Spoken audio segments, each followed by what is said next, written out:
সংসদ সদস্য আনোয়ারুল আজিম আনার হত্যার ঘটনায় আসামি শিমুল ভূঁইয়ার সঙ্গে হোয়াটসঅ্যাপে যোগাযোগ করা ৩টি মোবাইল ফোন পুকুরে ফেলে দেন আওয়ামী লীগ নেতা কাজী কামাল আহমেদ বাবু ওরফে গ্যাস বাবু।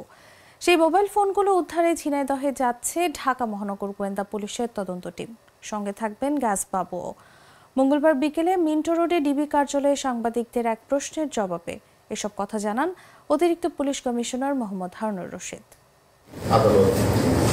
বলেছেন যে সে আইউকে এবং একজন ম্যাজিস্ট্রেট থাকবেন, একজন আমাদের মামলার আইউ থাকবেন, সেখানে তাকে নিয়ে যে জায়গাগুলিতে আলামতগুলি করেছে সেই জায়গাগুলি থেকে আমরা উদ্ধারে জোর চেষ্টা চালাচ্ছি এবং আমরা মনে করি যে সেখানে আমরা ফায়ার সার্ভিসকে বলবো তারা যেন আমাদেরকে দৌড় দিলে।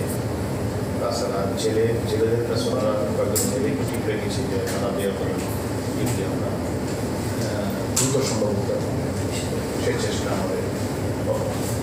এটা এখনও ঠিক হয়নি, তবে আমাদের আয়ু একটু কাজে ব্যস্ত আছে, সে আসার পরই আমরা যত দ্রুত সম্ভবই চেষ্টা করছিলাম। যেটা আমাদের কাছেও বলে নাই সেটা সে আদালতে বলেছে যে সে কারো নির্দেশে